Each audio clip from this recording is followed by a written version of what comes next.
안녕하십니까. 22학년도 수학만 설명의 영상을 시청해주시는 학부모님께 감사 말씀드립니다. 저희는 올해 10년차 학원이 되었습니다. 10년간 많은 일이 있었고 학생에 집중한다라는 모토로 많은 성과와 많은 방법론을 만들어 왔습니다. 하지만 아직 더 많이 부족하다고 생각을 하고 있고요. 더더 학생의 성적 향상을 위해서 선생님들하고 매일매일 머리를 맞대고 고민을 하고 있습니다. 오늘 설명의 영상을 보시는 학부모님들은 대부분 예비고1 부모님이실 거예요. 이때가 가장 고민도 많고 걱정도 많은 시기라고 생각이 듭니다. 고등학교 선택의 문제, 우리 애가 학교에 가서 적응을 잘 할지, 공부는 잘 할지 등등. 또 대입 관련해서 공부를 시작하시는 부모님들도 많이 봤고요. 이런 기대와 우려가 공존하는 시기라고 생각이 듭니다. 이러한 부분들을 조금이라도 고민을 덜어드리고자 본 영상을 제작하였습니다. 일단 첫 번째 말씀드릴 부분은 고등학교 선택에 대한 부분을 먼저 말씀을 드리려고 해요. 고등학교 선택에서 이제 고려해야 될 사항들이 많고 여기저기서 이제 듣는 얘기가 많다 보니까 점점 고민이 더 가중되시리라고 생각이 듭니다. 오늘 이제 인근고등학교에 대한 얘기를 솔직히 이제 말씀을 드릴 텐데 이 얘기조차도 또 부모님들 선택에 고민이 가중되는 얘기가 될 수 있어서 걱정이 되기도 합니다. 일단은 어느 고등학교를 선택을 하거나 배정을 하셔도 90% 이상은 가서 많이 후회를 하세요. 본인 학교에 100% 만족하는 학생이나 부모님들을 거의 본 적은 없고요. 어느 고등학교를 가든 간에 다른 고등학교를 경험해 볼 수가 없다 보니까 자녀하고 우리 애가 학교하고 잘 맞을지 안 맞을지 이제 결과론적인 얘기라서 참 어려운 얘기입니다. 고등학교 선택에 고민이 되는 이유가 고등학교가 문제가 아니라 대입이라는 그 큰 전제 하에 신경을 써야 될 부분들을 좀 정리해서 말씀드리겠습니다. 일단 첫 번째로 신경 써야 될 부분은 통합거리라고 생각을 해요. 일단 자사고나 특목고를 생각하신다면 다른 장점을 보고 가시는 거라 통합거리를 어느 정도 포기하는 부분이 있겠지만 실제 고등학교 3년은 생각보다 긴 시간입니다. 3년간은 되게 체력전이기도 하고요. 길거리에 버리는 시간이 굉장히 아까운 시기예요. 그래서 특별히 생각하시는 학교가 없으시다면 이 인근 고등학교 다 괜찮거든요. 다 좋은 학교들입니다. 그래서 통합거리를 최우선적으로 고려해 보시면 어떨까 생각이 듭니다. 두 번째는 학교 인원입니다. 1등급은 각 학교별로 차이가 그렇게 크게 나진 않습니다. 한두 명 정도 차이가 나는데요. 2, 3등급으로 내려가기 시작하면 그 차이는 크게 벌어져요. 3등급까지를 생각하면 거의 한 30명 이상 차이가 나는 학교들도 있습니다. 문제는 이게 끝이 아니고요. 2, 3학년 올라가서가 문제예요. 2, 3학년 올라가서 선택 과목을 하기 시작하면 그 선택을 선택하는 학생들이 작아지기 때문에 인원별에서 큰 차이가 나요. 그래서 비슷한 두 학교에서 고민을 하시는 거라면 인원수를 참고해 보시면 좋을 것 같습니다. 매년 학교별 인원은 비슷한 양상을 보이고 있어서 큰 변화가 없다면 올해도 비슷한 양상이 보이게 될 겁니다. 세 번째는 학교 시험 분위기입니다. 시험이 쉬우면 내신에서 역전할 기회가 있다는 장점이 있지만 최상위권 학생들한테는 불리한 점이 있어요. 또 내신이 쉽게 나오다 보니까 쉽게 공부를 하게 되고 쉽게 공부를 하다 보면 나중에 수능 성적이 잘 안 나올 수도 있어요. 또 학교 시험이 어려우면 중하위권 학생들이 내신이 어느 선까지 올라가는 게 굉장히 어렵습니다. 정말 많은 노력을 해야 돼요. 하지만 이것이 바탕이 돼서 나중에 수능 성적이 잘 나오는 경우가 많이 있습니다. 확실히 이 부분은 장단점이 있는 부분이라서 고려를 좀 하셔야 될 것 같습니다. 네 번째는 각 고등학교별로 대학 입시 전형 합격 비율이에요. 그러니까 지금은 이거다라고 미리 정해주는 게 굉장히 위험합니다. 일단 무조건 고1은 내신에 집중하는 게 맞아요. 근데 하지만 지원할 고등학교에 미리 정시나 교과나 학종에 대한 합격 비율을 좀 미리 확인함으로써 추후에 생길 수 있는 유불리를 미리 보시는 것도 좋은 방법인 것 같습니다. 오늘은 일단 남고, 여고, 공학 순으로 11개의 인근 학교에 대해서 학교별로 좀 안내를 드리겠습니다. 일단 대진고. 대진고는 잘하는 학생이 많다, 넘사벽인 애들이 많다, 시험 문제가 어렵다라는 소문이 많은 학교입니다. 이 같은 이유로 지원을 할지 말지 고민이 되는 학교예요. 또한 과학 중점 학교죠. 그래서 장점과 단점을 같이 가지고 있는데 혹시 대진고를 보내고 싶은데 과학을 잘 못한다 라고 생각이 들면 중점반 안 하시면 돼요. 꼭 중점반을 해야 되는 건 아니니까. 그래서 실제로 전교 1등 같은 경우 일반반에서 나오는 경우도 많이 있습니다. 또 과중반 학생들은 과학 2과목을 의무적으로 해야 되기 때문에 장점도 있는데 학업에 대한 부담이 큰 것도 사실입니다. 현재 고1부터 입시 제도의 변화로 많은 어떤 내신이 중요해지면서 작년에 좀 대진 기피 현상이 있었던 것도 사실입니다. 인원수는 일단 인근 고등학교에 비해서 한 중간 정도. 근데 과학을 선택하는 학생이 타 고등학교에 비해서 압도적으로 많다 보니까 이과 학생들, 특히나 투과목을 선택하는 학생들한테는 유리한 점이 있습니다. 또한 이번에 이제 새로 부임하신 교장 선생님이 과목별 평균이 너무 낮다고 지적을 좀 하신 다음부터 올해 고1 학생들부터 예전에 비해 좀 문제가 쉽게 출제되는 경향이 보이고 있습니다. 그럼에도 불구하고 고득점 학생이 그렇게 많지는 않았어요. 예전 대진 분위기에 비해서. 그래서 대입 입시 제도의 변화로 중상위권 학생들이 대진 기피하는 현상이 좀 있는 것 같습니다. 이전까지는 내신을 받기 어려운 학교이다 보니까 대학 입시에서는 교과 전형보다는 학종과 논술, 정시 비중의 큰 학교임을 볼 수가 있어요. 하지만 이제 이 부분이 작년 기준이고요. 앞으로 많은 변화가 있을 거라고 생각이 듭니다. 무엇보다 대진의 어떤 장점 중에 하나는 학교 선생님들이 상위권에 대한 어떤 학종 경험이 많다라는 겁니다. 입시 컨설팅을 따로 이제 받으시는 분들도 많이 있으시겠지만 최종적으로 상담과 학생부는 선생님이 작성을 하다 보니까 이러한 경험들을 무시할 수는 없습니다. 두 번째는 서라벌. 작년 입시제도 변화로 큰 수혜를 본 학교죠. 그러니까 내신이 중요해지면서 대진은 너무 어려울 것 같고 학교 분위기, 다른 학교들은 분위기가 안 좋을 것 같고 그런 걱정들 사이에서 가장 주목을 받은 학교 중에 하나예요. 작년에 상담을 하다 보면 부모님들, 남자 부모님들 같은 경우는 제일 많이 고려를 했던 학교 중에 하나입니다. 실제로 이제 많은 상위권 학생들이 입학을 했고요. 그리고 인근 고등학교 중에서는 청운고 다음으로 명수가 제일 많습니다. 주목해야 될 부분은 인근 남자 고등학교 중에서 문과 비중이 상대적으로 높은 학교입니다. 문이과는 폐지가 됐지만 2학년 때부터 선택 과목을 하게 되면 그 안에서 내신 경쟁을 해야 되니까 명수가 많은 게 유리합니다. 그래서 문과 계열을 생각하는 남학생이라면 한번 생각을 해보실 필요가 있고요.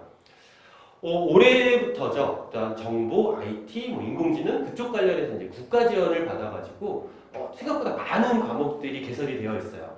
그래서 이제 그쪽 관련된 진학을 생각하신다면 학종에서 유리한 부분이 있을 수 있고요.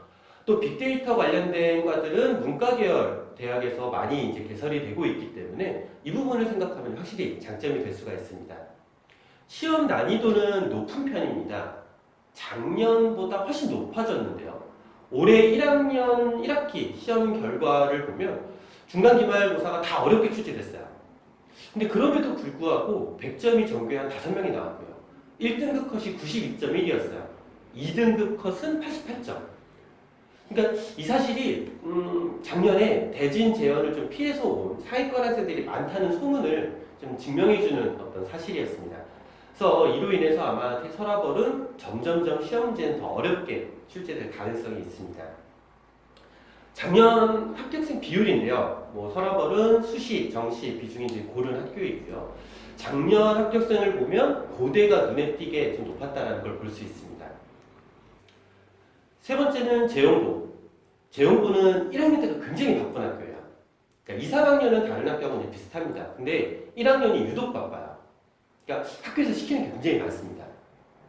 작년까지는 이제 이런 부분들이 학종에서 유리한 면들이 있어서 굉장히 좋은 면이었는데 지금은 좀 미지수로 남는 상황이에요.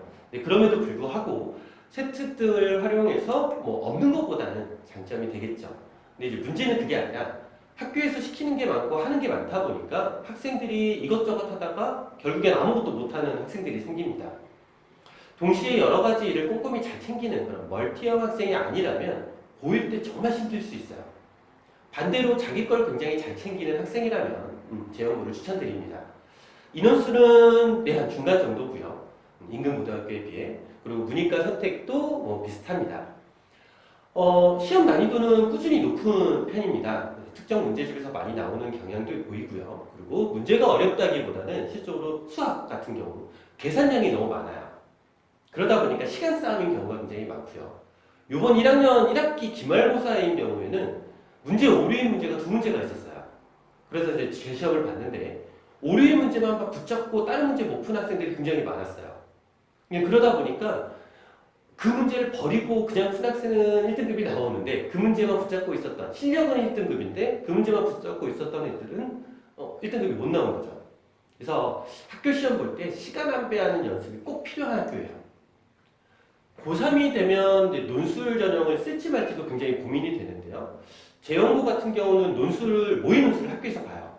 그리고 그 성적을 가지고 학생들의 어떤 전형을 상담을 합니다. 넌 논술 써, 넌 논술 쓰지 마. 그래서 다른 학교에 비해서 이런 상담 체계는 체계적으로 잘 잡혀 있습니다. 사회권 대학은 꾸준히 많은 학생들을 보내고 있는데 재연고에서 시키는 부분에 비해서는 조금 아쉬운 점이 없잖아 있습니다. 네 번째는 청원고입니다. 일단 본인이 다니고 있는 학교를 싫어하는 경우가 대부분인데 청원고하고 청원여고 같은 경우는 얘기를 들어보면 타 학교에 비해 상대적으로 학생과 학부모님들의 만족도가 굉장히 높은 학교입니다. 선생님들 열정도 넘치시고요. 평소나 입시 상담 관련해서도 열심히 잘 해주신다고 얘기를 들었습니다. 뭐 학교에서 장학제도라든가 아니면은 뭐 시설투자 같은 경우도 지원이 많은 학교입니다. 가장 큰 장점은 인근고등학교에 비해 가장 명수가 많은 학교예요. 영신하고 비교하면 100명 이상 차이가 납니다. 최근 몇 년을 보면 상위권 학생들이 이제 많아지고 있는 추세고 확실히 이제 새로 주목을 받는 학교임은 틀림없습니다. 시험 문제도 이제 계속 난이도가 올라가고 있는데요. 올해 조금 쉬워졌어요. 그런데 계속 난이도가 올라간다는 것은 그 학교의 상위권 학생들이 많아진다는 걸 반증합니다. 하지만 지금 현재까지 대입 결과가 그렇게 타 학교에 비해서 좋다라고 볼 수가 좀 없는데요. 상위권 학생들이 많아지고 그리고 선생님들의 열정이나 학교 지원을 생각해 본다면 작년보다는 올해보다는 내년이 더 기대가 되는 학교인 건 분명합니다. 자, 이제 여고, 대진여고부터 말씀을 드릴 건데요. 대진여고는 이제 여고들 중에서 이과의 강자인 학교인 건 맞습니다. 그리고 상위권이면 학교에서 지원도 많고 실질적으로 대학 합격률을 봐도 의치대 합격률도 높은 학교입니다. 그만큼 선생님들이 상위권에 대한 입학에 대한 어떤 노하우를 많이 갖고 계세요. 반면 상위권 외 학생들에 대한 배려는 조금 적은 편입니다. 그러니까 모든 학생들이 피할 수는 없지만 학업에 대한 스트레스가 특히 많은 학교라고 생각이 듭니다. 이 스트레스가 어떤 학생들한테는 득이 될 수도 있지만 어떤 학생들한테는 좀 독이 될 수도 있는 부분이 있습니다. 인원수는 여고들 중에 청원여고 다음으로 명수가 많습니다. 또 인근고등학교, 인근여고에 비해 유일하게 이과 비중이 높은 학교입니다. 대진여고는 학교 시험이 수학 기준으로 서술형 맨 마지막 문제가 굉장히 어렵게 출제가 되는 게 일반적이었어요. 근데 올해부터는 그러한 현상이 없는 대신 문제 전체적인 난이도가 좀 올라갔어요. 킬러 문제는 없는데 전체적인 난이도가 올라간 거죠. 그래서 다른 여고에 비해서 어려운 시험인 건 맞고 또 문제의 본질을 잘 파악하지 못하면 계산량이 굉장히 많이 생기는 그래서 시간이 많이 모자란 경우들이 많이 있습니다. 학교에서 주는 그 교과서 DB 프린트가 있는데 거기서 출제가 많이 되므로 시간을 조금이라도 아끼려면 몇 번이나 좀 반복해서 풀어볼 필요가 있는 프린트입니다. 내신 경쟁이 치열하다 보니까 학종과 정시의 비중이 큰 학교이고요. 이 경쟁에서 치열한 아주 경쟁에서 살아남은 학생들은 학교장 추천을 통해서 의치대를 꾸준히 잘 보내고 있습니다. 저희 학원에서도 6년간 매년 빠지지 않고 대진여고 학생들 중에서 의치대 합격생이 나오고 있는데 그 학생들이 얼마나 열심히 했는지 얼마나 치열하게 내신 경쟁을 했는지 저희는 잘 알고 있습니다. 여섯 번째는 영신여고. 일단 영신여고는 이 근처 고등학교에 비해서 명수가 가장 적습니다. 작년 고1 기준으로 내신 난이도도 크게 높은 편은 아닙니다. 그러다 보니까 상위권에서 문제가 생겨요. 학생 수가 많고 시험 문제가 어려운 학교 같은 경우 전교 1등은 고3 때 내신이 1.2, 1.5, 그 정도의 평균 등급을 받습니다. 근데 영신은 명수가 적고 시험이 쉽다 보니까 한 문제를 실수하면 등급이 바뀌어버려요. 그래서 상위권 경쟁이 굉장히 치열하고요.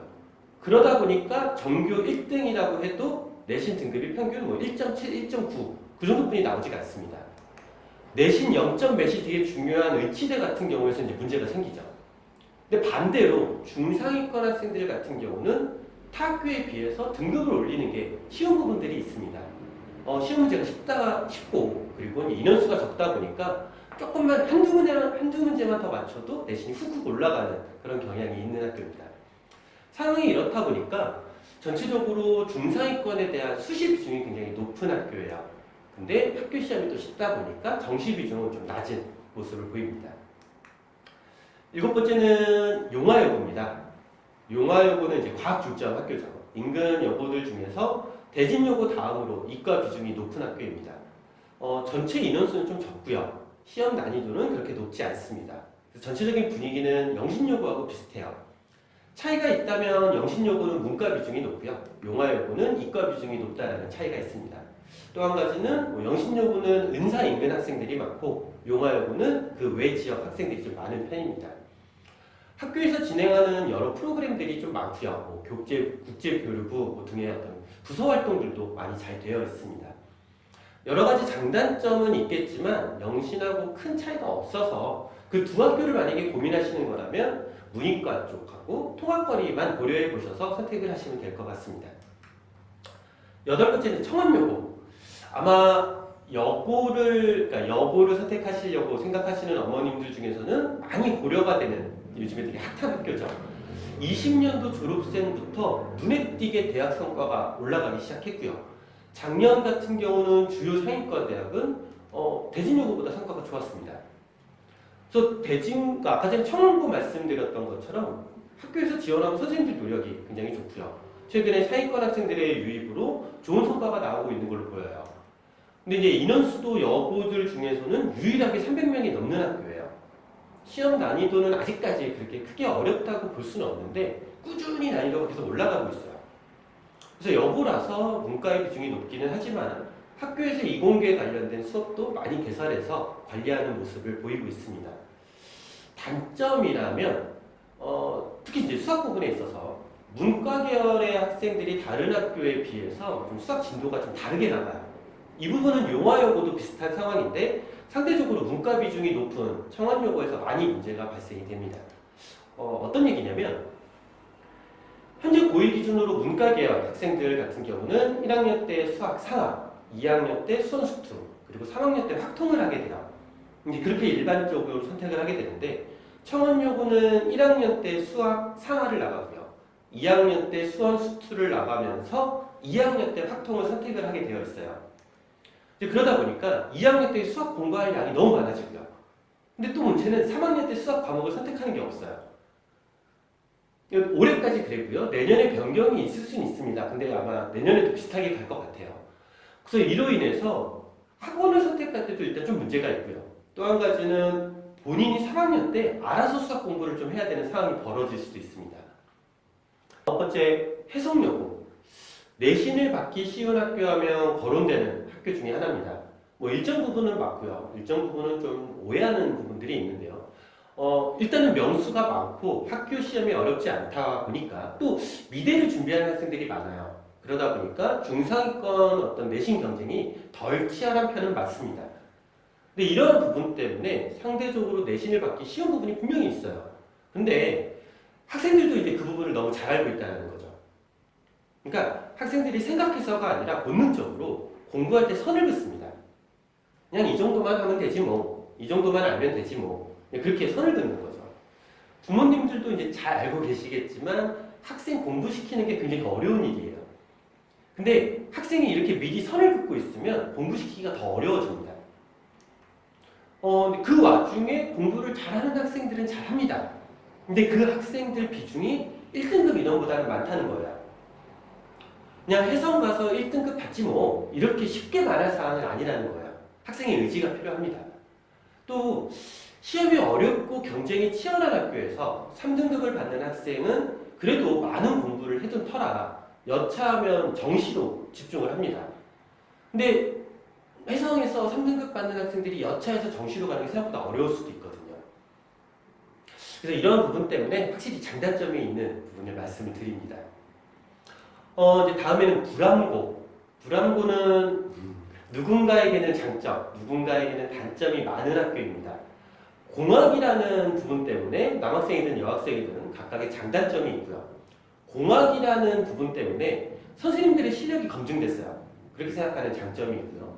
몇 년마다 선생님들이 이동하시기 때문에 책임감이 적고 이 동네에 대한 학생에 대한 적응이 늦지 않을까라는 걱정을 하는 단점이 있습니다. 또 서울 주요 대학 입시 결과만 보면 장점이에요. 대학 되게 잘 보내요. 근데 상위권만 딱 놓고 진학률을 보면 굉장히 저조합니다. 그래서 단점이죠.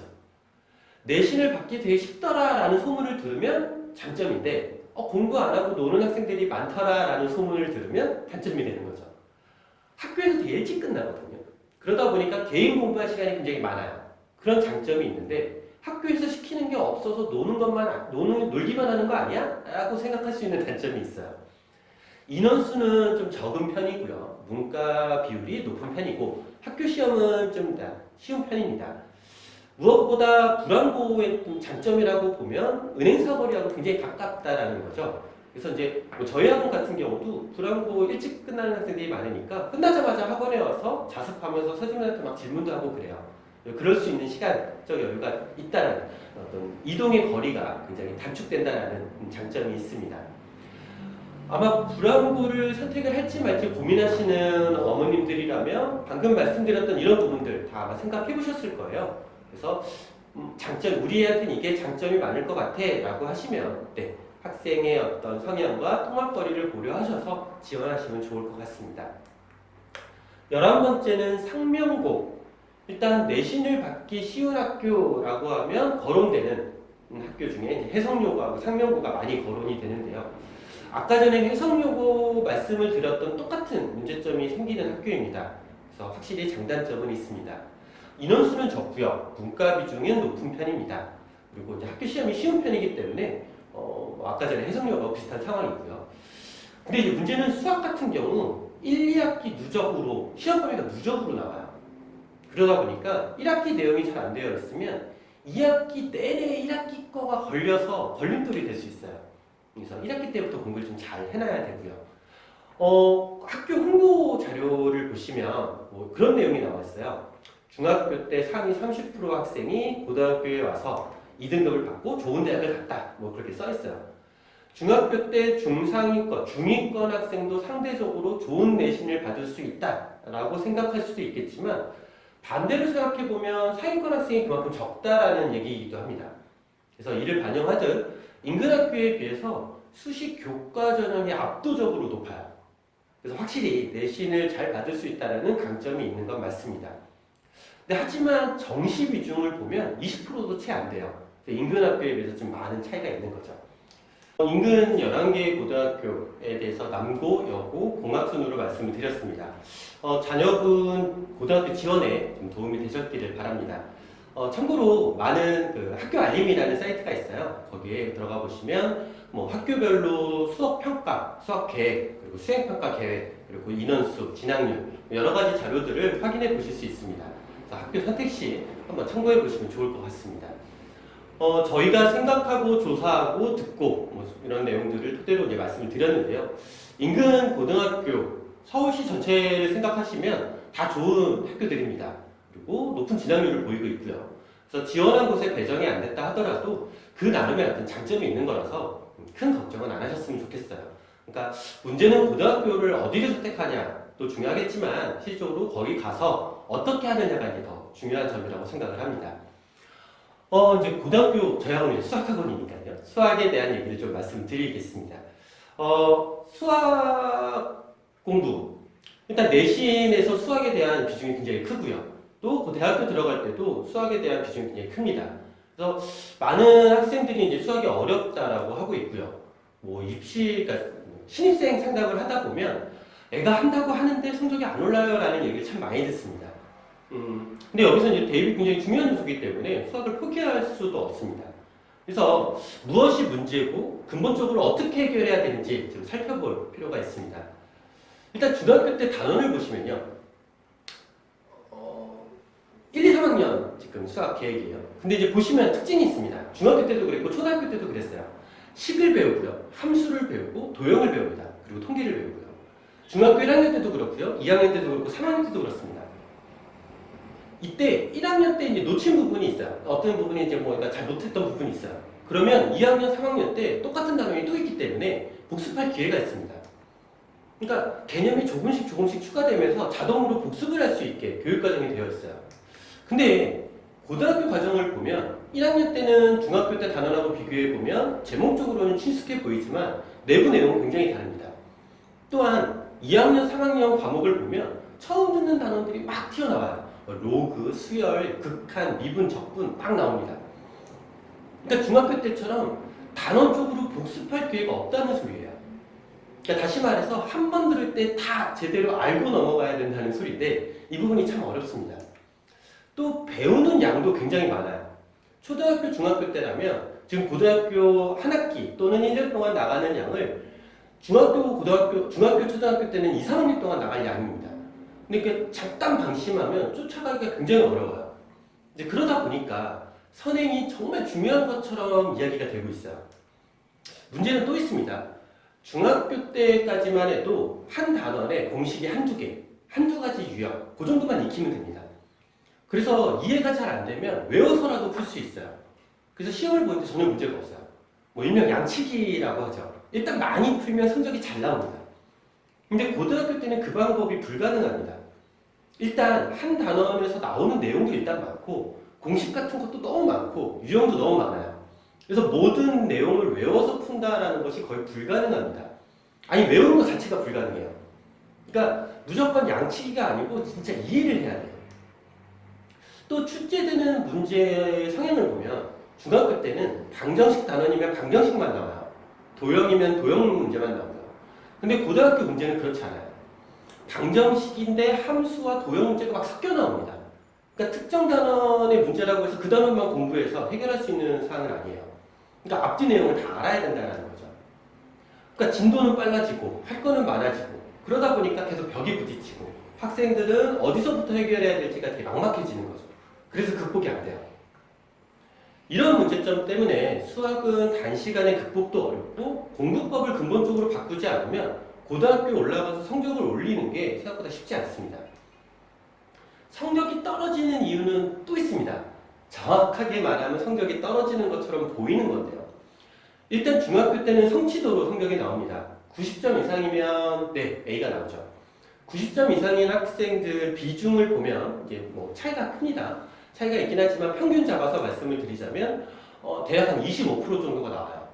그러니까 중학교 때 4분의 1이 A를 받는다는 소리예요. 중학교 때 90점이 잘한 성적인가요? 그러니까 보통 그렇게 생각하시지 않나요? 중학교 때 100점이 나오면 잘했어. 90점이 나왔지만 90점이 나오면 약간 아쉽지만 잘했어. 80점이 나오면 조금 아쉽긴 하지만 노력하면 잘할 거야. 보통 그렇게 생각을 하시지 않을까 싶어요. 일단 고등학교를 올라가면 성적은 무조건 떨어집니다.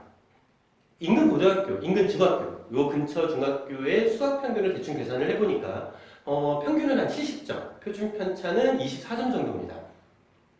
인근 고등학교의 수학 평균은 대략 55점, 표준 편차는 18점이에요. 이 소리가 무슨 소리냐면 산수적으로 계산을 해보면 중학교 때 94점 받던 학생이 똑같은 실력으로 고등학교를 가면 73점을 받는다는 소리입니다. 그러니까 이거는 학생의 실력이 떨어져서가 아니라 시험 자체가 이렇게 나오는 거예요. 그러니까 점수에는 큰 비중을 안 두셨으면 좋겠고요. 그렇다면 이제 등급이 중요한데요. 다시 여쭤볼게요. 고등학교 때 4등급이 잘하는 걸까요? 인근 고등학교 이제 기준으로 지금 내신이 좀 어렵다라는 학교 기준으로 말씀을 드리면 2등급 정도면 학교의 서울 한 주요 대학, 그리고 3등급 정도면 중상위권 대학, 4등급 정도면 서울에 있는 하위권 대학 정도를 지원을 합니다. 지원을 한다는 것이 붙는다는 소리가 아니에요. 4등급 정도면 상황에 따라서 지방대를 생각해야 되는 등급입니다. 학교 내신이 좀 쉬운 학교 같은 경우는 이거보다 좀 더 높게 잡으셔야 되고요. 근데 고등학교 1등급은 4%고요. 2등급은 11%고요. 3등급은 23%까지입니다. 아까 전에 중학교 성취도 A를 받는 학생이 25%라고 말씀을 드렸어요. 그럼 등급으로 따지면 4등급까지도 나올 수 있다는 소리입니다. 여기서 많이 함정에 빠지세요. 그러니까 중학교 때까지 잘 해오던 아이가 성적이 떨어진 게 아니에요. 그냥 학생의 성적은 똑같은데 등급으로 표현되면서 다르게 보이는 것 뿐입니다. 학생의 상황을 더 높게도 낮게도 보지 않아야 좀 진정한 해결책이 보입니다. 자, 그러면 고등학교 올라가면 수학은 어려워지고요. 성적은 당연히 떨어집니다. 그렇게까지 말씀을 드렸는데 그럼 이제 어떻게 해야 될까? 이 부분에서 보통 가장 많이 생각하시는 것이 선행입니다. 자, 이유를 보면 선행을 빨리 나가서 계속 반복을 하다 보면 좋은 성적을 받을 수 있을 거라고 생각을 합니다. 또 한 번 봐서 모르니까 더 많이 보면 나아질 거라고 생각을 하는 거죠. 남들은 벌써 어디까지 나갔다고 하니까 좀 늦는 것 같아. 그럼 더 빨리 나가야 된다라고 생각을 하세요. 또 선행의 기준이 문제집으로 많이 정해져 있어요. 중학교 때 학원들 같은 경우 그렇게 많이 정해져 있더라고요. 그러다 보니까 어느 문제집까지 풀면 뭐 어느 정도까지 됐어 라고 생각을 하시는 경우가 많습니다. 하지만 빨리 나가면 이해가 느려지고요. 이해가 안 된 상태에서 계속 반복만 하면 굉장히 나쁜 습관만 생깁니다. 자꾸 문제를 껴맞추기 형태로 문제를 풀려고 하는 거예요. 한 번 봐서 모른다고 하면 왜 모르는지를 생각해 봐야 돼요. 또 남들과 선행 진도를 비교하는 건 금물입니다. 내 아이의 진도 속도가 있고 내 아이가 지금 봐야 될 것이 있어요. 또 문제집 기준으로 선행을 평가하는 건 만족도만 있지 어디까지 풀었어 라는 만족도만 있지 크게 도움이 되는 얘기는 아닌 것 같습니다. 고등학교 때 공부를 하고 학원도 보내시는 이유가 근본적으로 이제 좋은 성적을 받기 위함, 더 근본적으로는 좋은 대학을 가기 위함이라고 생각을 합니다. 그 방법 중에 하나가 선행이지 선행이 빠르다고 좋은 성적을 받는 건 아닙니다. 특히나 수학은 급하다고 빨리 가거나 건너뛸 수 있는 사안은 아니에요. 물론 선행이 나쁘다라고 말씀드리는 건 아닙니다. 학생이 잘 받아들이고 잘하고 있으면 선행 나가는 거 전 개인적으로 대찬성입니다. 근데 말씀드린 것 같이 지금 것도 잘 안 되어 있는데 선행은 나중에 정말 해결책을 더 어렵게 만드는 경우들이 많아요. 혹시 지금까지 나간 선행이 잘 되어 있는지 궁금하시다면 대략적인 자가진단도 가능합니다. 그러니까 약식적인 방법이겠지만 아이 문제 푼 어떤 풀이를 한번 보세요. 단순히 센 B단계 정도 기준으로 말씀을 드리자면 풀이가 너무 길고 루트가 너무 많고 그런 의심을 해보셔야 돼요. 또 풀이가 거의 없는데 주어진 숫자들을 대입해서 푼 거 그런 의심이 되는 문제들이 있는지 그런 것도 좀 보실 필요가 있고요. 단원의 이해 없이 답만 찾는 경우라면 그 단원을 안다라고 볼 수가 없어요. 그러면 정말 나중에 문제가 생겨요. 더 자세히는 고등학교 때 배운 공식이나 이론을 잘 활용했는지를 봐야 되는데 혹시 자녀분들의 풀이가 이러하다면 꼭 한번 상담을 받기를 추천드리고요. 문제가 있다면 그 학생의 진도를 빨리 수정을 하셔야 돼요. 그리고 자가진단이 혹시라도 어렵다면 학생이 푼 문제나 연습장을 한번 가지고 학원에 오세요. 그래서 저희가 솔직하게 상담을 좀 드리겠습니다. 자, 그러면 선행도 답이 아니라면 그럼 어떻게 해야 될까요? 첫 번째는 고등학교 때부터는 실전이라는 겁니다. 지금 다가올 앞으로의 3년, 좀 중학교 때까지는 그 3년을 위해서 연습했다고 생각해 볼 수 있어요. 근데 지금 1학년 1학기 중간고사부터 생각을 하셔야 돼요. 1학년 때 내신이 공통과목이 많아서 계산법에 따라서 전체의 50% 이상을 차지하기도 합니다. 그만큼 1학년 내신이 굉장히 중요합니다. 수학 상을 노멀하게 내는 학교들, 좀 쉽다라고 불리는 학교들의 기출시험지로 테스트를 한번 봐보세요. 그걸 가지고 한 70점 이하가 나왔다면 지금 모든 선행을 멈추고 수학 상에 집중을 하는 걸 추천드립니다. 수학 상을 할 때가, 그러니까 다른 선행을 할 때가 아니라는 거예요. 학원에 오셔서 테스트를 보시면 더 세밀하게 공식을 잘 활용했는지, 이해가, 지금 단원에 대한 이해를 제대로 한 건 맞는지를 확인을 해드립니다. 이를 바탕으로 상세한 상담을 드리고 진도 계획을 말씀을 드릴 거예요. 물론 잘하고 있다면 계속 선행을 나가면 돼요. 그 부분을 반드시 체크하고 들어가야 됩니다. 두 번째는 집에서 조금 하기 어려운 얘기일 수도 있는데 학생이 집중을 해야 합니다. 그러니까 무엇이 문제고 무엇이 어떤 해결책, 어떤 문제점이 있어서 여기를 막혀야 하는지를 계속 살펴봐야 돼요. 그리고 그걸 찾아주고 해결해 줘야 됩니다. 중학교 때처럼 야 그냥 열심히 해 라고 하기에는 학생의 시간도 부족하고요. 해결도 안 돼요. 무엇이 이해 못했는지 자꾸 어디서 걸리는지 그걸 확인하고 해결해 줘야 됩니다. 고등학교 학원은 진도만 쭉쭉 나가는 곳이 아니에요. 지금 좀 전에 말씀드렸던 그런 부분을 해결해 주는 그런 곳이 고등학교 학원의 중요한 역할이라고 생각을 합니다. 이거 관련해서 얘기가 좀 많이 길어질 것 같아서 저희 만통에 좋은 학원 선택 이런 주제로 영상을 올린 게 있습니다. 그래서 그 부분은 꼭 한번 참고해 보셨으면 좋겠습니다. 설명글에 링크를 달아두도록 하겠습니다. 세 번째는 시험 연습입니다. 고등학교 시험은 시간에 늘 쫓기는 시험이에요. 그러니까 이로 인해서 본인이 풀 수 있는 문제를 확실히 맞추는 연습을 할 필요가 있습니다. 그러니까 평소에는 새로운 내용을 알고 새로운 걸 배우고 실력을 쌓는 기간이었다면 내신 한 3주를 앞두고는 실력을 키우는 시간이 아니에요. 본인이 아는 걸 확실히 풀어낼 수 있게 그 연습을 하는 시간입니다. 이러기에 저희는 시험 3주 전부터는 신입생을 받고 있진 않아요. 그러니까 학생이 무엇을 알고 무엇을 연습해야 되는지를 알아야 그 3주 동안에 집중적으로 훈련을 시키는데 신입생은 그렇게 해주기가 어렵거든요. 그래서 어떤 훈련을 해야 하고 어떤 부분이 중요한지 세밀하게 세세한 이런 내용들도 영상으로 제작을 한 게 있습니다. 그래서 그 부분도 영상 링크를 올려놓도록 할게요. 예비고일 부모님들이라면 꼭 한번 참고를 해보셨으면 좋겠습니다. 이제 저희 학원 시스템을 잠깐 소개를 해드릴게요. 일단 이 부분은 프로그램적인 부분입니다. 시중에 판매하는 학원 관리 프로그램이 아니고요. 저희 학원, 저희의 필요에 의해서 학생들을 잘 관리하기 위해서 맞춤 제작된 프로그램입니다. 계속해서 업데이트를 하고 있고요. 새로운 기능이 계속 추가되고 있습니다. 일단 학만 M, 학원에서 진행되는 모든 수업을 동영상으로 찍어서 저희 저장을 하고 있는데 이거를 볼 수 있는 시스템이에요. 학만 M은 본인이 수강하든 수강하지 않았든 복습이 필요할 때 강의를 다시 듣기 위한 사이트인데요. 언제든 어디서든 인터넷 되는 곳이면 다 볼 수 있습니다.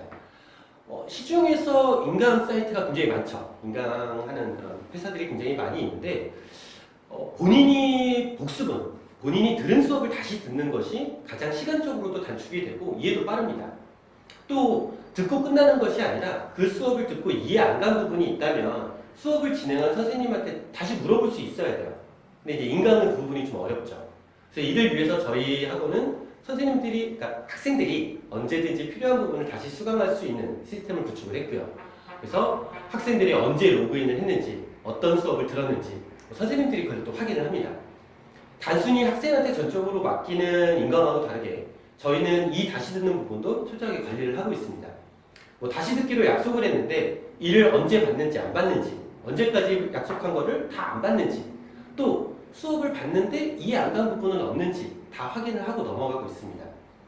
한 7년 전부터 구축한 시스템인데 이런 노하우들 덕분에, 그러니까 선생님들이 많이 이런 관리에 익숙해져 있어서 최근 코로나 사태에서도 이 학만이 M과 그리고 줌 수업을 바탕으로 좀 병행을 해서 수업 결손 없이 잘 진행을 하고 있었습니다. 두 번째는 이제 학만 A, 학원 관리자 모드고요. 신입생, 퇴원생, 수강생, 수강료 등을 관리를 하고 있는 부분이고요. 학만 T, 선생님들이 학생 관리를 위한 사이트입니다. 월별, 분기별 수업 계획을 세우고 그거에 따른 수업이 진행이 어떻게 되고 있는지 확인할 수 있고 학생들 수업 진도, 수업 계획, 첨사, 수업을 어떻게 하면서 문제점이 있는지 그 문제점에 대한 조치를 어떻게 했는지 어떻게 하는 게 좋을지 그런 부분들을 다 확인할 수 있는 사이트이고요. 또 아까 말씀드린 것과 같이 학생들이 동영상 수업을 봤으면 학만 M으로 동영상을 봤으면 언제 봤는지 무엇을 봤는지 그런 부분들을 확인할 수가 있습니다. 또 학생들이 매번 시험을 보고 나면 성적표를 내게 되어 있는데요. 그 성적에 대한 기록을 해서 학생의 성적 추이가 어떻게 변하고 있는지를 확인하고 있습니다. 또 학부모님들이나 학생들 상담한 내용들도 다 기록을 하고 있는데요. 학생들이 어떤 수업을 들었고 어떤 과제를 했으며 어떤 부분을 주의 깊게 봐야 되는지가 기록이 돼 있다 보니까 나중에 이제 반 개편을 하면서 담당이 바뀌더라도 학생들 이전 시나리오를 다 알고 있으니까 빠르게 학생을 파악을 할 수가 있습니다. 또 학교별 시험을 보고 나면 선생님들하고 이제 분석 세미나를 해요. 그래서 그 시험에 대한 어떤 분석을 한 것들을 기록을 다 해서 언제든지 그 시험에 대한 분석을 토대로 학생 내신 대비에 신경을 쓰고 있고요. 또 학만 T를 통해서 매 수업 후에 어머님들한테 카카오톡 메시지를 보내드리고 있어요. 그래서 이를 통해서 부모님들은 그날 수업 어떻게 진행이 되었는지, 최근 학생의 수업과 질문은 어떠했는지를 볼 수가 있습니다. 학교 홈페이지에 올라오는 학사 일정도 학만 T에서 일괄적으로 조회가 가능합니다. 그러다 보니까 학사 일정을 좀 빨리 파악을 해서 수업 계획에 계속 참고를 하고 있습니다. 그 외에도 많은 숨은 기능들로 학생들 관리에 힘쓰고 있습니다. 마지막으로는 학만 H, 학생들 과제 관리를 위한 사이트인데요. 학생들이 과제를 하고 학생들 그 과제에 대한 그 제출, 학만이 H를 통해서 과제를 제출합니다. 이를 통해서 수업 시간에 질문을 받고 이 기록을 바탕으로 학생들 오답 정리를 해서 다시 풀리고 있어요.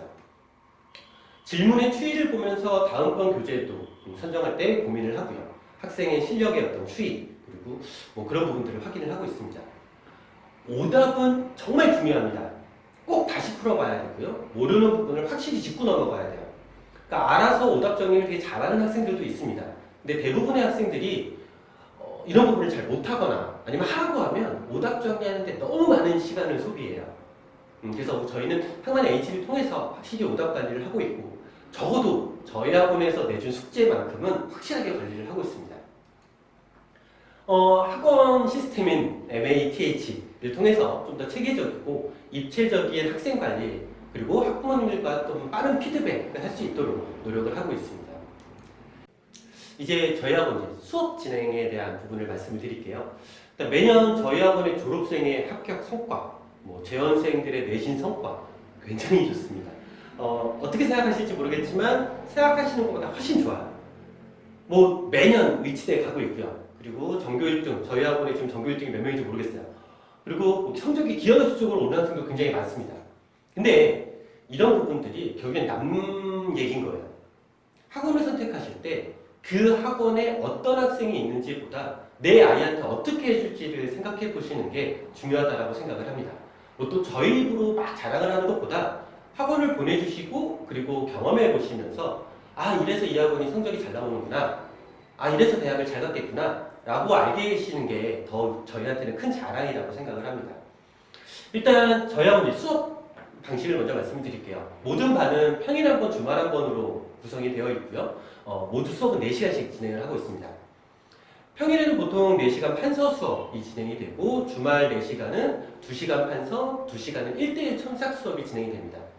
내신 기간이 되면 1대1 첨삭 수업과 칠판 수업의 비중에 변동이 있습니다. 그래서 그 반 상황에 맞게 가장 최적화된 수업을 요 8시간 안에서 해결이 된다고 생각하시면 되고요. 이 8시간 외에 앞뒤로 계속 보충이 계속 있을 거예요. 그러니까 이제 지금 실질적으로 이루어지는 수업만 말씀을 드리는 거고요. 정규반 정원은 8명입니다. 그리고 그 외의 수업으로는 단과형으로 진행이 되는 수능 정시반과 수리논술반이 있는데 이건 이제 고3에 해당하는 내용이고요. 겨울방학 때는 이제 방학 때는 방학 특강이 있습니다.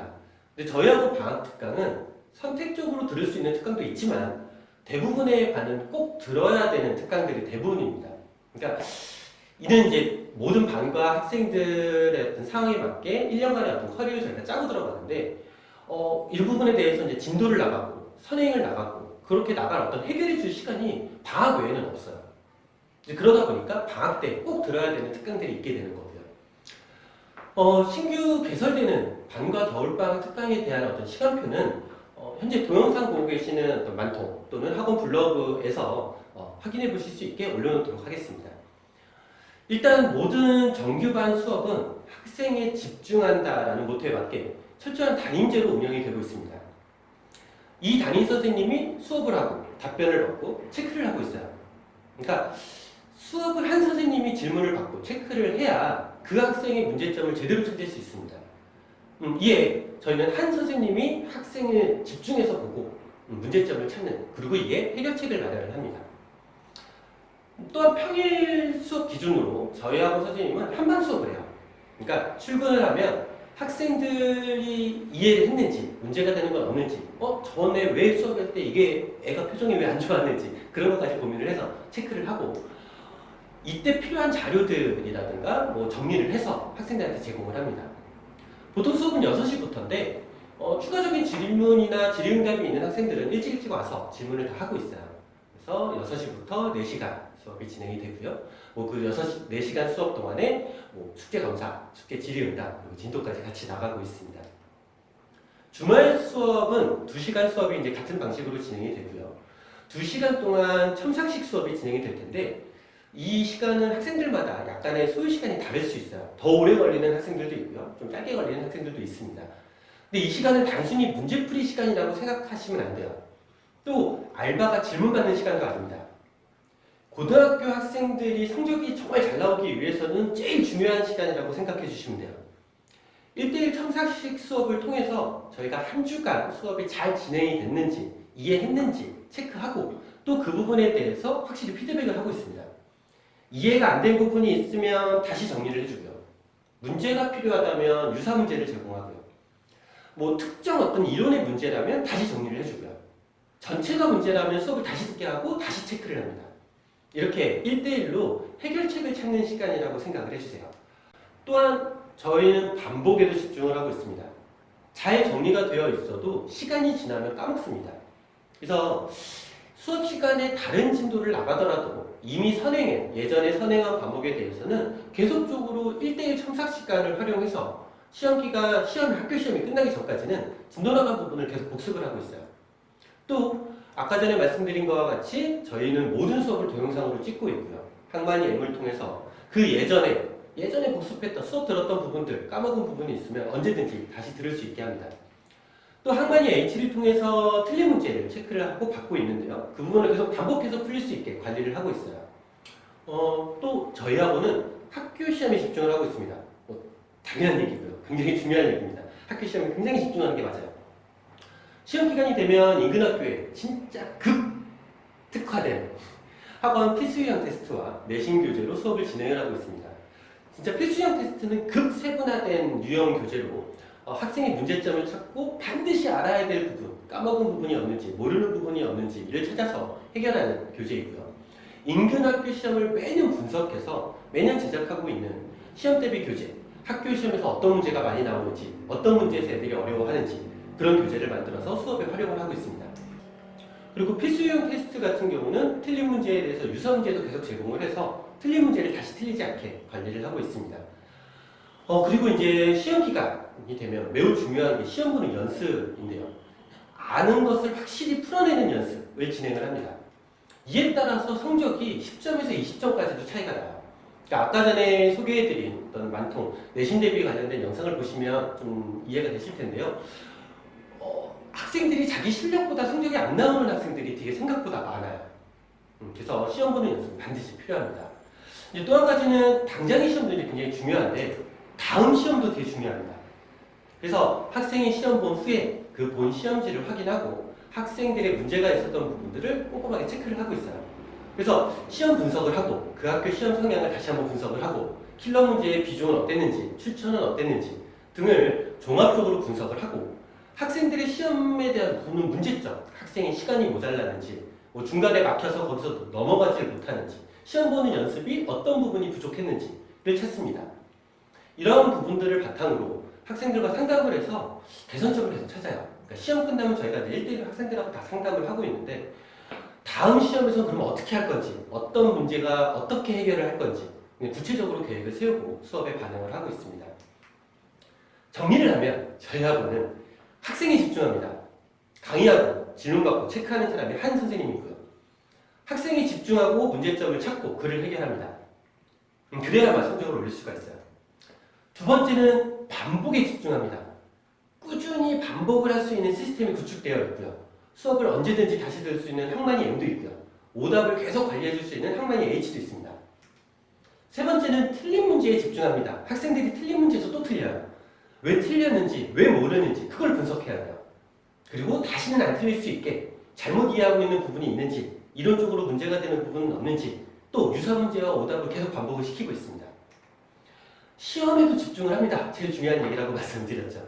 철저한 시험 분석도 하고요. 학생들하고 상담을 통해서 매 시험, 다음 시험은 더 어떻게 잘 볼 것인지 계속 고민을 해서 최선의 성적을 받을 수 있도록 노력하고 있습니다. 그리고 이제 좀 중요한 얘기는요. 15주. 저희 학원 예비고일 이제 개강 기준으로 잡았을 때 개학 때까지 2월 말까지 15주가 남았습니다. 예비고일 학생들에게는 정말 중요한 15주가 될 거예요. 그러니까 언제든 안 중요한 고등학교 시점은 없어요. 다 중요하죠. 하지만 이 15주는 정말 중요합니다. 왜냐하면 대입 입시가 끝날 때까지 이렇게 긴 시간의 여유가 있을 수가 없어요. 겨울방학과 봄방학 합쳐봤자 길어봤자 뭐 한 2달이라고 얘기를 하는데 이렇게 15주라는 긴 시간이 있을 여유가 없거든요. 중학교 때 가졌던 잘못된 버릇이 있다면 고치고 잘했던 부분이 있으면 더 발전시켜 나가야 돼요. 이 15주 동안. 그러니까 어머님들이 학생한테 야, 너 이거 해, 저거 해. 그렇게 하면 학생들이 보통 잔소리로 듣고 잘 따라주지 않는 경우가 되게 많아요.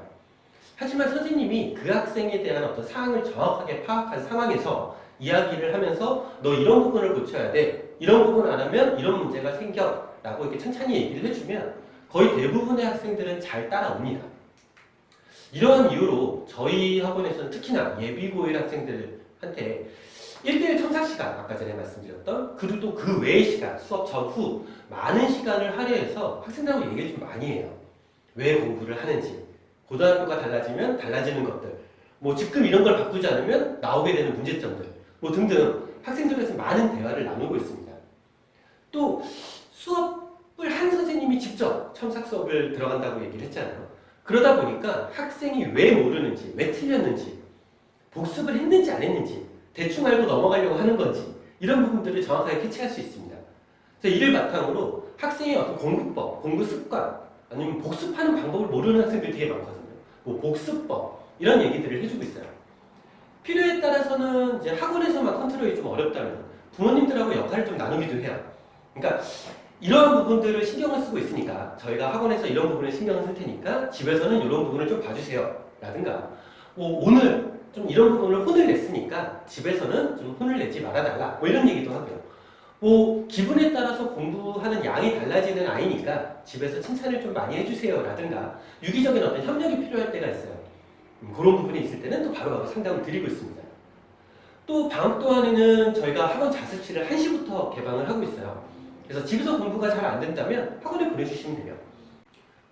이렇게 15주 동안 선생님이자 멘토이자 관리자로 담임 선생님이 학생을 밀착 관리를 하게 될 겁니다. 진도도 그렇습니다. 일단 15주 동안 두리뭉실하게 방학 동안에 뭐 수능 한번 보고 수원 한번 봐야지 뭐 이렇게 계획을 짜시면 안 돼요. 학생 수준을 정확하게 판단을 하고 일단 어느 난이도부터 어떻게 무엇을 봐야 될지가 구체적이어야 됩니다. 15주 동안 어느 정도까지 무엇을 완성하고 그래서 내신 대비는 어떻게 가야지 라는 어떤 최소 반년치 계획을 짜고 가셔야 돼요. 저희 학원은 이제 반일 짤 때 언제까지 무엇을 어떻게 무엇으로 그래서 1년간의 계획은 보통 짜고 들어갑니다. 만약 학생 사항이 달라질 수 있죠. 그렇게 달라지게 되면 어떻게 보완해야 될지 어떻게 반이동을 해야 될지 미리 계획을 지금 다 수립을 해놓고 있고요. 그리고 이제 그런 상황이 벌어졌을 때 굉장히 발빠르게 대처를 하고 있습니다. 특히나 예비고1 학생들 같은 경우는 아직 고등학교 시험을 보지를 않아서 저희 학원 입학 테스트 한 번으로 모든 사항을 파악하기는 좀 어려워요. 그렇기 때문에 3월 개학 전까지 수시로 좀 반변동이 있을 수 있습니다. 개설 예정인 8개의 반에 대한 소개를 드리겠습니다. 우선 저희 학원은 시간의 선택의 폭이 그렇게 크지 않습니다. 그 부분 좀 양해를 부탁드리겠습니다. 왜냐면 일단 수학상 시작반 몇 반, 수학하 시작반 몇 반 그렇게 하면 같은 반을 여러 시간에 깔 수 있으니까 시간에 대한 선택의 폭을 넓혀드릴 수 있어요. 근데 이제 아까 말씀을 드렸던 문제점이 있어요. 지금 학생이 꼭 필요한 수업을 해야 돼요. 이 15주 너무 중요하니까. 그러니까 대충 진도 수상 이렇게 하면 안 돼요. 특히 예비고1 학생들은 선행의 정도가 정말 다릅니다. 그러니까 테스트를 봤을 때 이 학생이 틀려도 까먹어서 틀린 건지 아니면 진짜 아무것도 모르는 건지 그 부분에 따라서 학생들이 진도를 나가보면 받아들이는 정도가 굉장히 달라요. 그러니까 같은 수상이라 하더라도 수상 시작반이라 하더라도 여러 개의 종류의 반이 있어야 돼요. 근데 그러다 보니까 저희 학원은 이제 같은 종류의 반을 여러 반을 만들 여력이 되지가 않습니다. 그러다 보니 일단 다 종류별로 나눠지다 보니까 시간의 선택의 폭이 조금 적은 점이 있어요. 수학상 시작반은 3반이 개설이 됩니다. 중학교 과정이 잘 안 되어 있고 수상도 처음 보는 그런 학생들 꼼꼼한 설명을 좀 해줘야 되고요. 중등부 내용하고 연결해서 진도를 나가야 돼요. 그래서 그런 반 한 반. 또 한 가지는 중3은 잘 되어 있어요. 중학교 과정은 잘 되어 있는데 수학상을 처음 보는 학생들. 그러니까 잘해오고 있었는데 선행만 안 나간 학생들도 많이 있거든요. 또 수학상은 봤지만 복습이 필요한 학생들. 수학상의 중간중간에 구멍이 너무 많이 뚫려 있는 학생들. 그런 학생들은 수학상을 또 다시 봐야 되거든요. 이렇게 3반이 개설이 될 거고요. 이 학생들 같은 경우는 겨울방학 때 고등학교 문제풀이가 좀 많이 다르다라고 말씀을 드렸는데 그 연습도 좀 시켜야 돼요. 그래서 그 연습이 필요한 학생들 같은 경우는 문제풀이 트레이닝반이라고 해서 겨울방학 때 개설이 될 거고요. 또 한 가지는 그런 트레이닝이 필요 없고 근데 선행이 안 나갔기 때문에 선행을 막 못 나갔다. 겨울방학 아니면 선행을 나갈 시간이 없기 때문에 수학하 그 시작반도 방학특강으로 개설이 될 겁니다. 또 이제 수학하 시작반은 2개의 반이 개설이 됩니다. 수학상은 잘 되어 있고 수학하를 처음 나가는 학생들. 또 한 가지 반은 수학하를 봤지만 복습이 필요한 애들. 중간중간에 구멍이 많이 뚫려 있어요. 수학상과 아까 전에 말씀드렸던 마찬가지 사항으로 복습을 해야 되는 학생들. 그리고 이 2반 다 저희가 11월부터 1월까지 수학하를 나가게 될 거고요. 그리고 2월달이 좀 짧죠. 2월달 동안에 수상을 시작을 할 겁니다. 그리고 겨울방학 특강으로는 수학상을 복습을 해. 수학상이 너무 중요하거든요. 그래서 수학상을 내신 대비를 연습할 수 있게 수학상을 복습을 할 겁니다. 수학상하가 잘 되어 있고 수원을 처음 보는 학생들을 위한 반도 개설이 됩니다. 이 반은 11월부터 1월까지 수학원을 마치게 될 거고요. 상대적으로 수학하에 수상보다 어려운 단어들이 많아요.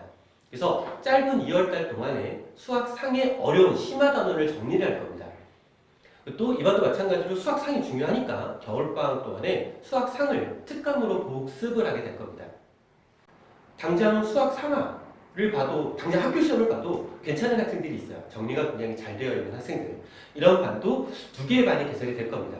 이 2반 같은 경우는 한 반은 수원 심화부터 또 한 반은 수투 심화부터 그리고 이제 그 다음에 뭐 미적분 쭉 이어서 나가. 정리가 잘 되어 있으니까 선행 속도를 더 내도 되거든요. 근데 수원 수투가 워낙 중요하다 보니까 수원 수투 심화부터 한 반은 수원 심화 또 한 반은 수투 심화부터 나가게 될 겁니다. 그래서 저희하고 이제 뭐 최상위 반이 될 건데 수학상을 안 나가면 또 까먹거든요. 그래서 이 반 같은 경우는 수학상을 과제로만 내주게 될 거예요. 그래서 질문 받는 형태로 까먹지 않게 계속 복습을 시키게 될 겁니다. 이렇게 개설된 예비고일 반 8개의 반에 대한 간략한 소개를 드렸습니다. 반 테스트 후에, 그러니까 반은 테스트 후에 학생한테 가장 도움이 되는 반으로 배치를 해드리고 있습니다. 저희하고 모든 반은 높다 낮다라는 개념이 아닙니다. 지금 현재 학생이 꼭 해야 될 수업, 반드시 해야 될 수업을 기준으로 반을 나누는 거예요. 테스트 결과가 부모님들 생각과 좀 많이 다를 수 있습니다. 근데 하지만 저희가 한 명 한 명 배치할 때마다 정말 학생의 25주가 얼마나 중요한지 알기 때문에 정말 고민해서 반 배치를 하고 있어요. 그래서 학생이 지금 멋진 이 고등학교 생활을 시작할 수 있도록 좀 믿어주시면 감사하겠습니다. 저희는 고등학교 학생들의 이 순간, 매 순간순간이 굉장히 중요하다는 걸 잘 알고 있습니다. 그러기에 큰 책임감을 가지고 노력을 하고 있습니다. 설명회에서 다 못한 이야기로 인해 지금 부모님들이 궁금해하시는 부분들을 위해서 1대1로 예약제로 상담을 좀 진행을 하고 있습니다. 그래서 만약 예약을 아직 못하신 부모님들이 있다면 학원에 연락을 주셔서 예약을 잡아주시고요. 저희 학원 예비고일은 11월 15일 날 개강을 합니다. 그래서 그 전주까지 배치고사를 보고 반배치를 받으시면 좋겠습니다. 여기까지 해서 2022학년도 예비고일 설명회를 마치도록 하겠습니다. 지금까지 시청해주신 학부모님께 감사드립니다.